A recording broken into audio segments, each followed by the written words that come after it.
Jangan pernah mencintai terlalu dalam. Dengan tergugu menahan pedih teramat dalam, Marisa menceritakan semua aib yang disimpan sendirian kepada Asmarini, Arisetia, Nastiti, bahkan ibu kandungnya Anissa. Tidak ada pembelaan juga penghakiman untuknya. Semua menahan diri dalam air mata. Terlebih Asmarini yang terus beristighfar dalam setiap helaan nafas. Sungguh tidak pernah terbayang musibah ini terjadi dalam rumah tangga putranya. Anissa menyelimuti Marisa. Hampir pukul 11 malam, Bian belum juga kembali. Perlahan ia menuruni anak tangga, bergabung dengan Arisetia. Nastiti juga besannya duduk di ruang tamu. Anggapan bahwa tangisan Bian adalah ungkapan kebahagiaan seketika sirna. Beban itu juga seketika menaungi pundak Asmarini. Sejenak ia memejamkan mata untuk bisa berpikir jernih. Keyakinan itu tetap tidak goyah. Yang dikandung Marisa adalah cucunya, anak Bian. Ia meminta Arisetia, Nastiti termasuk Anissa untuk ikut pulang. Percaya akan sifat Bian yang penuh kasih sayang. Mereka butuh waktu untuk berdua saja. Musibah ini sanggup diselesaikan dengan baik. Yakin pasti bisa terselesaikan tanpa perceraian yang dibenci Allah. Nauzubillah. Jauh dalam kegelapan, pria itu terdiam. Cinta yang selama ini dipegang teguh ternyata tidak lebih dari sebuah kebohongan. Ini menyakitkan. Cinta indah yang digenggamnya hanya sebatas ilusi. Alas yang dipijak hanya berupa lapisan es tipis. Jurang itu telah menelan semuanya. Seluruh jiwa dan raganya seakan terjatuh dalam lubang tanpa dasar. Tidak akan pernah ada yang bisa menariknya dari lubang hitam itu. Kini ia memejamkan mata, tetapi jawaban itu tetap tidak berubah. Keyakinan itu tetap sama. Bayi itu bukan miliknya, dan ia tidak bisa hidup dengan kenyataan itu. Azan subuh sudah berkumandang. Marisa mengambil air wudhu, menunaikan kewajiban pada Yang Maha Esa, menengadahkan kedua telapak tangan. Ya Robi, jangan timpakan semua amarah Mas Bian pada bayi ini. Jangan berikan kami cobaan yang enggak sanggup untuk dihadapi. Ya Allah, hanya Engkau yang Maha Pengetahui. Hamba mohon pertolongan-Mu. Lirih Marisa. Suara deru mobil makin mendekat. Marisa bergegas melipat mukena, setengah berlari menuruni anak tangga lalu membuka pintu depan. Bian terkejut mendapati istrinya membuka pintu dengan terengah-engah. Sungguh, ia belum bisa menatap mata itu, hingga akhirnya memilih membuang pandangan dan melewatinya begitu saja. Mas Bian, tunggu Mas, mohon Marisa. Bian menutup pintu kamar mandi untuk pertama kalinya dalam rumah tangga mereka, mengunci pintu itu. Mengabaikan Marisa yang terus mengetuk-ngetuk, air hangat yang membasahi tubuhnya tidak jua mampu menyegarkan hati. Setelah itu, Marisa hanya bisa menatap Bian menunaikan sholat subuh, berharap setelah itu akan lebih tenang. Namun, nyatanya Bian bergegas menuju kamar tamu, lalu mengunci diri di sana. Mas, buka, aku mohon Mas. Bujuk Marisa sembari mengetuk pintu. Tidak ada jawaban, hening. Mentari pagi kembali menyapa, hari dengan bersihnya langit biru yang indah. Marisa sudah sibuk mempersiapkan sarapan untuk Bian. Nasi goreng lengkap dengan telur mata sapi, segelas kopi hitam. Bian keluar dari kamar tamu, masih mengenakan koko juga sarung. Sekilas menatap Marisa yang sudah tersenyum, tetapi sekali lagi ia bergegas naik ke kamar. Marisa menggigit bibir kemudian duduk menunggu suaminya turun. Sesuai dugaan, Bian turun mengenakan kemeja biru muda, dasi warna senada, juga celana katun warna hitam. Mas, kamu kerja? Hari ini kita cuti kan? Tanya Marisa. Bian benar-benar mengabaikan istrinya. Ia meraih gelas, lalu menuangkan jus jeruk dari kulkas kemudian meneguknya hingga tandas. Mas, Mbok, tolong siapkan roti selai kacang. Perintahnya pada Siti yang sedari tadi mencuci piring. Ketakutan setelah kejadian semalam. Iya tuan, jawabnya. Enggak usah Mbok, biar aku saja, pungkas Marisa. Mbok, buatkan saya roti, sentak Bian. Iya tuan. Dengan terpaksa, Marisa hanya mampu melihat asisten rumah tangganya melayani Bian. Ia sudah memikirkan semuanya. Rasa cinta itu tidak mungkin pernah akan menghilang dari hati Bian. Walaupun ia tahu telah menyakiti terlalu dalam, tetapi Bian tidak akan pernah sanggup berpisah dari dirinya, termasuk janin ini. Mas, Marisa duduk di samping Bian. Mas, anak kita. Bian berhenti mengunyah. Ia meletakkan kembali potongan roti, lalu minum sedikit air. Marisa salah menilai, hatinya telah mengeras dan tidak sanggup untuk dilelehkan lagi. Mbok, saya berangkat kerja, nggak perlu masak makan malam. Saya makan di luar, ucapnya. Baik tuan, jawabnya terbata. Mas, ini anakmu, jerit Marisa. Marisa tidak rela berpisah dengan cara keji seperti ini, sungguh tidak mau. Anak ini tidak bersalah.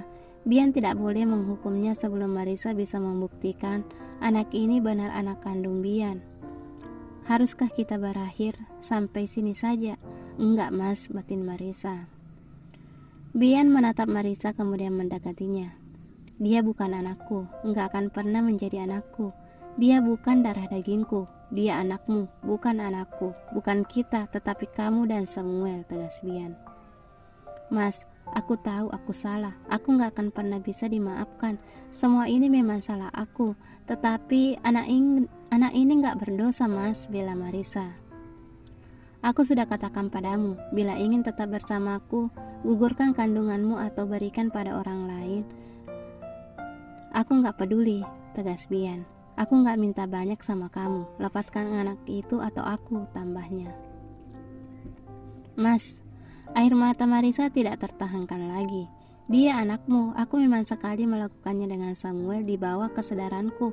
Aku sedang mabuk mas, sanggah Marisa. Dan kamu sadar betul saat minum wine itu kan, marah Bian. Anak ini tetap saja bisa menjadi darah dagingmu mas. Kita tunggu sampai aku melahirkan untuk tes DNA, seru Marisa. Enggak perlu, karena hasilnya akan tetap sama. Dia bukan anakku, sangka Bian. Marisa mengusap air matanya dengan kasar. Janin dalam kandungannya ikut menendang. Ia balas menatap Bian. Kenapa begitu yakin? Kamu boleh benci aku, bunuh aku bila perlu, tapi anak ini gak berdosa. Anak ini gak tahu apa-apa. Aku gak mungkin membuangnya ke panti, apalagi membunuhnya. Setiap saat aku bisa merasakan dia hidup, tumbuh dalam rahimku. Aku gak bisa melakukannya, debat Marisa. Kalau begitu, kita bercerai. Aku akan segera mengurus semuanya, tandas Bian. Mas, kalau hasil tes DNA mengatakan anak ini bukan anakmu, aku siap bercerai. Aku siap menerima hukuman itu. Berikan aku sedikit keadilan, mas, mohon Marisa. Marisa telah merobek kembali bagian hati Bian yang masih tersisa. Kali ini, Bian sungguh tidak bisa lagi menahan semuanya. Termasuk sebuah rahasia, juga rasa bersalah yang selama ini disimpan sendirian. Bian tertawa sinis. Keadilan? Kamu meminta keadilan padaku? Baiklah, akan aku berikan keadilan itu. Ikut aku. Bian menarik tangan Marisa yang terus meronta. Namun, amarah seluruhnya sudah menguasai Bian. Marisa hanya mampu mengelus perutnya, sesekali menatap Bian yang fokus menyetir dengan lebih cepat. Mas, kita mau ngapain kesini mas? Marisa coba memberontak, namun Bian dengan baik mencengkram erat tangan Marisa. Duduk. Titah Bian pada Marisa lalu bergegas menuju tempat pendaftaran. Selamat pagi. Apa dokter Mika Saraswati sudah tiba? Tanya Bian. Baru saja tiba. Tolong ambil nomor antriannya dahulu pak, tutur seorang gadis memakai seragam warna merah muda. Terima kasih, jawab Bian, lalu kembali menarik tangan Marisa menuju ruangan Mika tanpa memedulikan seruan petugas rumah sakit. Mika baru saja hendak mengenakan jas putih, sungguh terkejut ketika Bian menerobos masuk. Astagfirullah, ada apa? Tanya Mika kaget terlebih melihat Marisa menangis terseduh-seduh. Duduk, titah Bian. Ada apa ini? Ulah Mika. Sesungguhnya Bian tidak mau menatap air mata Marisa. Dalam masalah ini, ia juga ingin dapat keadilan. Sekarang, Akan aku berikan keadilan itu padamu, juga alasan kenapa aku sangat yakin kalau bayi yang kamu kandung bukanlah anakku, sentak Bian. Jantung Mika berdentum lebih cepat, tidak menyangka kalau hari ini tiba begitu cepat dan perkiraannya salah. Bian sangat marah. Pak Bian, tenangkan dirimu. Tenang, kasihan Marisa juga bayi yang dikandungnya, lirih Mika. Bian tertawa, kemudian kedua matanya terasa panas. Lalu bagaimana denganku? Apa aku nggak pantas untuk mendapatkan keadilan untukku sendiri? Seenggaknya Marisa harus tahu kalau aku bukanlah seseorang tanpa tanggung jawab, serunya setengah terisak. Mika terdiam. Ia coba menenangkan diri sendiri. Bagaimanapun, semalam mereka terlihat baik-baik saja, atau apa mungkin hanya mencoba baik-baik saja. Mas, aku nggak mau menggugurkan anak ini, Mas. Jangan paksa dokter Mika membantu melakukan perbuatan dosa, raung Marisa. Astagfirullah, gumam Mika. Sekarang, dokter Mika akan jelaskan semuanya. Alasan aku begitu yakin kalau dia bukan anakku, tambah Bian.